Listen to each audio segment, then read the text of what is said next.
जय हिंद दोस्तों, स्वागत है आपका हमारे YouTube चैनल में।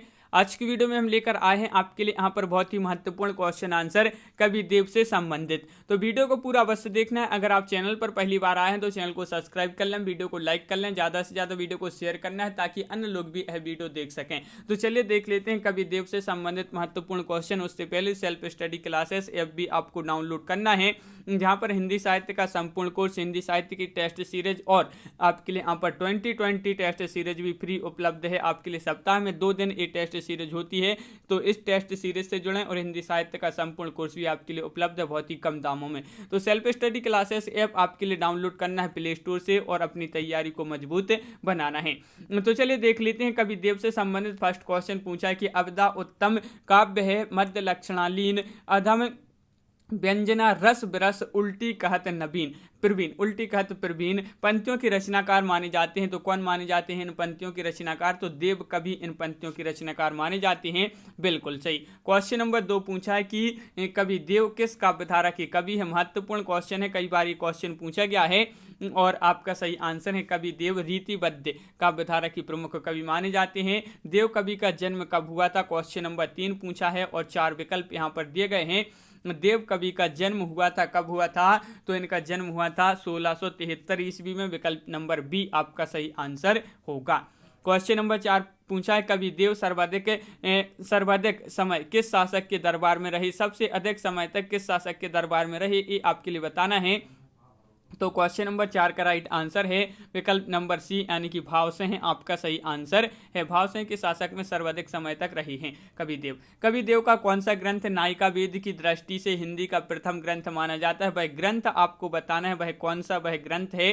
तो क्वेश्चन नंबर 5 है और 5 का सही आंसर बताना है भाव विलास, रस विलास या अगला विकल्प आपका यहाँ पर दिया गया है सुख सागर तरंगे या फिर आपका काव्य रसायन। तो राइट आंसर है सुख सागर तरंग जो है सही आंसर होगा। ये जो नायिका वेद की दृष्टि से हिंदी का प्रथम ग्रंथ माना जाता है सुख सागर तरंगे। कवि देव ने अपना प्रथम ग्रंथ भाव विलास किस शासक के आश्रय में लिखा था? तो कौन से थे वह शासक जिनके आश्रय में भावविलास ग्रंथ की रचना की थी कवि देव ने? तो आपका राइट आंसर है आजम शाह। आजम शाह आपका सही आंसर है, बिल्कुल सही। क्वेश्चन नंबर 7 पूछा है देव द्वारा रचित ग्रंथों की संख्या मानी जाती है 15, 72, 50 या 92। तो आपका सही आंसर है देव द्वारा रचित ग्रंथों की संख्या मानी जाती है 72। विकल्प नंबर सी आपका सही आंसर यहाँ पर होगा। किस विद्वान ने देव की रचना सुख सागर तरंग को नायिका वेद का विश्व कोश कहा है? वह विद्वान बताना है, कौन है वह विद्वान? तो क्वेश्चन नंबर 8 का सही आंसर है आपका विकल्प नंबर यहाँ पर डी, डॉक्टर नगेंद्र आपका सही आंसर होगा, बिल्कुल सही। क्वेश्चन नंबर 9 पूछा है श्री कृष्ण के जीवन पर आधारित कवि देव का ग्रंथ कौन सा है? काव्य रसायन है, देव चरित्र है, प्रेमचंद्रिका है या प्रेम तरंग है? तो श्री कृष्ण के जीवन पर आधारित कवि देव का ग्रंथ है देवचरित्र। विकल्प नंबर सी यहाँ पर सही आंसर है।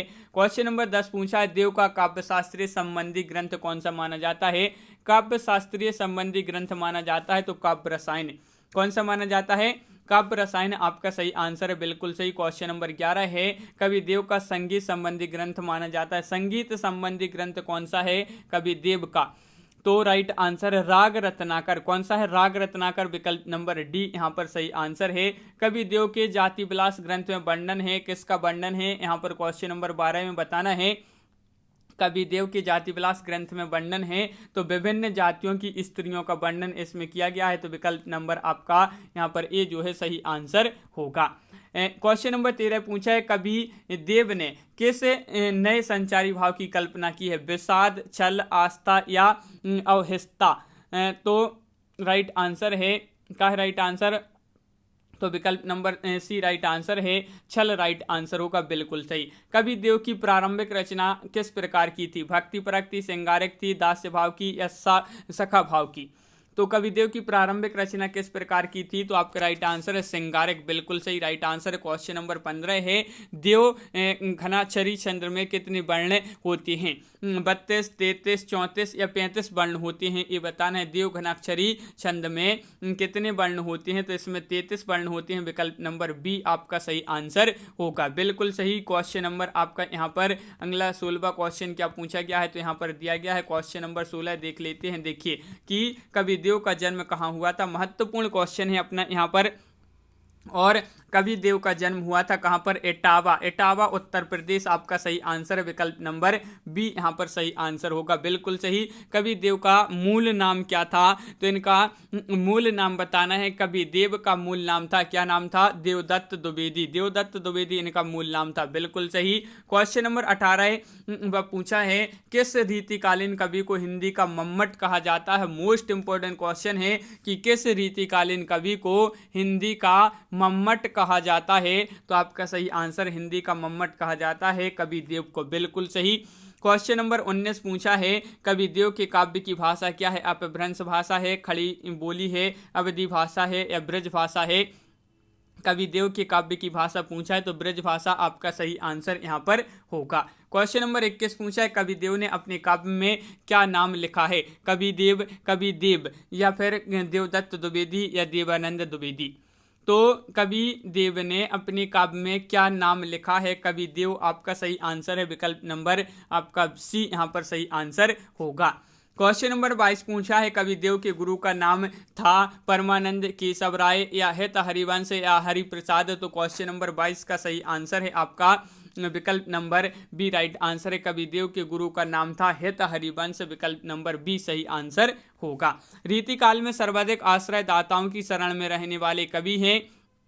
रीतिकाल में सर्वाधिक आश्रय दाताओं की शरण में रहने वाले कवि हैं, तो वह कवि कौन है? तो राइट आंसर है देव कवि हैं। कौन है? देव कवि राइट आंसर है कवि देव। अगला क्वेश्चन है कवि देव के काव्य पर किस साहित्य का प्रभाव दृष्टिगोचर होता है? काव्य प्रकाश, काव्य विवेक, साहित्य दर्पण या नाट्य शास्त्र? तो क्वेश्चन नंबर 24 का सही आंसर है कवि देव के काव्य पर किस साहित्य का प्रभाव दृष्टिगोचर होता है? तो आपका सही आंसर है साहित्य दर्पण, बिल्कुल सही। क्वेश्चन नंबर 25 पूछा है रीतिकाल के प्रथम कवि जिन्होंने अपने काव्य में मौलिक उद्भावनाएं प्रकट की हैं। तो रीतिकाल के प्रथम कवि जिन्होंने अपने काव्य में मौलिक उद्भावनाएं प्रकट की हैं तो वह कवि है देव कवि। कवि देव आपका बिल्कुल सही आंसर है, बिल्कुल सही, विकल्प नंबर बी आपका सही आंसर होगा।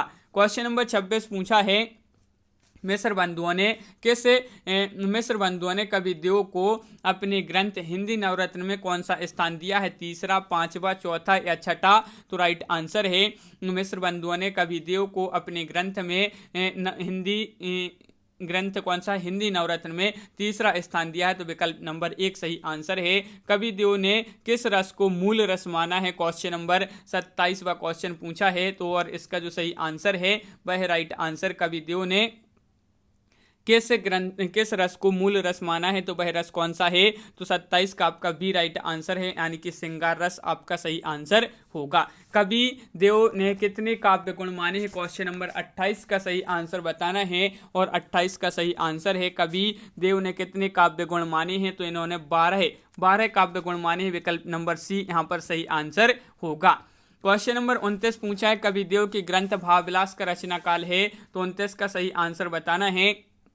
29 का सही आंसर क्या है? तो विकल्प नंबर आपका 1 यहाँ पर सही आंसर है, यानी कि 1689 ईस्वी इसका जो है रचना काल माना है। कवि देव के ग्रंथ भावविलास का रचना काल है तो कितना है? 1689। क्वेश्चन नंबर आपका यहाँ पर 30 पूछा गया है कवि देव के वर्तमान में कितने ग्रंथ उपलब्ध हैं? 7 ग्रंथ, 15, 52 या 72? कितने ग्रंथ इनके उपलब्ध हैं वर्तमान में? तो आपका सही आंसर है कवि देव के वर्तमान में 15 ग्रंथ उपलब्ध हैं, तो विकल्प नंबर आपका सी यहाँ पर राइट आंसर होगा। नायक और नायिका के 8 पहरों के विलास का वर्णन कवि देव की किस रचना में है? बताइए, नायक और नायिका के 8 पहरों के विलास का वर्णन कवि देव की किस रचना में है? तो अष्टयाम, यानी कि विकल्प नंबर सी आपका सही आंसर है। अष्टयाम जिन्होंने ये बताया है उनका सही आंसर होगा। क्वेश्चन नंबर 32 पूछा है कवि देव ने फफूद नरेश कुशल सिंह के आश्रय में कौन सा ग्रंथ लिखा है कवि देव जी ने? तो काव्य रसायन, रस विलास, भवानी विलास या कुशल विलास? तो कवि देव ने फफूद नरेश कुशल सिंह के आश्रय में जो ग्रंथ लिखा है वह कुशल विलास आपका सही आंसर है, बिल्कुल सही। क्वेश्चन नंबर यहाँ पर 33 पूछा है। क्वेश्चन नंबर 33 देख लेते हैं। कवि देव ने भवानी दत्त वैश्य के आश्रय में कौन सा ग्रंथ लिखा है? तो देखिए, भवानी दत्त वैश्य के आश्रय में जो ग्रंथ लिखा है वह भवानी विलास लिखा है। किसने? कवि देव ने। तो विकल्प नंबर बी आपका सही आंसर होगा। कवि देव ने राजा उद्धोत सिंह के आश्रय में कौन सा ग्रंथ लिखा है? कवि देव ने राजा उद्धोत सिंह के आश्रय में कौन सा ग्रंथ लिखा है? तो आपका यहाँ पर जो सही आंसर है वह राइट आंसर होगा क्वेश्चन नंबर 34 का प्रेमचंद्रिका। विकल्प नंबर डी आपका यहाँ पर सही आंसर है। कवि देव ने रस विलास ग्रंथ किसके आश्रय में लिखा? मोस्ट इंपोर्टेंट क्वेश्चन है ये। रस विलास ग्रंथ इनका पूछा जाता है। कवि देव का एक ग्रंथ माना जाता है, किसके आश्रय में लिखा है? तो राजा भोगीलाल। राजा भोगीलाल विकल्प नंबर 1 आपका सही आंसर यहाँ पर होगा। क्वेश्चन नंबर 36 पूछा है, कवि देव ने सुजान विनोद ग्रंथ किसके आश्रय में लिखा है? क्वेश्चन नंबर 36 का सही आंसर बताना है और 36 का राइट आंसर है सुजान विनोद जो ग्रंथ है किसके आश्रय में लिखा है? राजा सुजान मणि के आश्रय में इन्होंने इस ग्रंथ की रचना की है। क्वेश्चन नंबर 37 क्या पूछा है? कवि देव का अध्यात्म संबंधी ग्रंथ कौन सा है? अध्यात्म संबंधी ग्रंथ बताना है। कवि देव का काव्य रसायन है, देव शतक है, प्रेमचंद्रिका है, प्रेम तरंग है।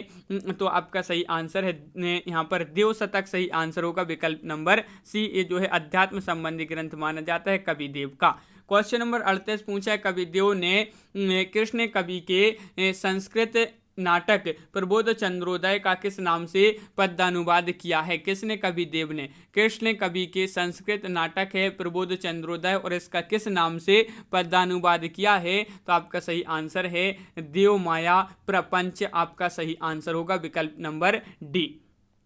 क्वेश्चन नंबर यहाँ पर 39 पूछा है, कवि देव ने रस विलास ग्रंथ किसके आश्रय में लिखा था? कवि देव ने रस विलास ग्रंथ जो है किसके आश्रय में लिखा था? तो क्वेश्चन नंबर 39 है, महत्वपूर्ण है और आपका सही आंसर है यहाँ पर राजा मोतीलाल। राजा मोतीलाल विकल्प नंबर डी यहाँ पर सही आंसर होगा, बिल्कुल सही।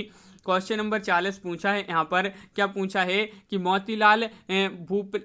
मोतीलाल भूपलाल लेवैया जिन लाखन खर्ची रची आखर खरीदे हैं, पंक्ति के रचनाकार कौन है? कवि भूषण है, कवि देव हैं, पद्माकर है, मतीराम है। तो क्वेश्चन नंबर 40 का सही आंसर आपका होगा विकल्प नंबर बी यहाँ पर सही आंसर है, यानी कि कवि देव आपका यहाँ पर सही आंसर होगा। तो इस प्रकार यहाँ पर अपन ने देखे कवि देव जी से संबंधित महत्वपूर्ण क्वेश्चन। इनका जन्म हुआ था कब? इनका जन्म 1673 ईस्वी में इनका जन्म हुआ था, बिल्कुल। और ये जो है कवि देव किस काव्यधारा की कवि माने जाते हैं? तो रीतिबद्ध काव्यधारा की कवि माने जाते हैं। और इस प्रकार सभी लोग वीडियो को लाइक कर लें और ज़्यादा से ज़्यादा वीडियो को शेयर करना है और आपके लिए सेल्फ स्टडी क्लासेस ऐप भी डाउनलोड करना है। प्ले स्टोर से आप self study classes app download करिए और अपनी तैयारी को मजबूत बनाएं। हिंदी साहित्य से संबंधित किसी परीक्षा की तैयारी कर रहे हैं तो self study classes app download करें, जहां पर आपके लिए हिंदी साहित्य का संपूर्ण कोर्स और हिंदी साहित्य की टेस्ट सीरीज बहुत ही कम दामों में और अभी ऑफर भी चल रहा है, तो वहां से आप ये कोर्स परचेस कर सकते हैं। और इसी के साथ आपको 2020 टेस्ट सीरीज सप्ताह में 2 दिन आपके लिए फ्री करवाई जाती है, तो इस टेस्ट सीरीज से भी अवश्य जुड़ें। तो self study classes play store से ऐप डाउनलोड करिए और अपनी तैयारी को मजबूत बनाएं सेल्फ स्टडी क्लासेस ऐप के साथ। तो आज की वीडियो में बस इतना ही। सभी लोग वीडियो को लाइक करें, शेयर करें, चैनल को सब्सक्राइब करें। सभी के लिए बहुत बहुत धन्यवाद। जय हिंद।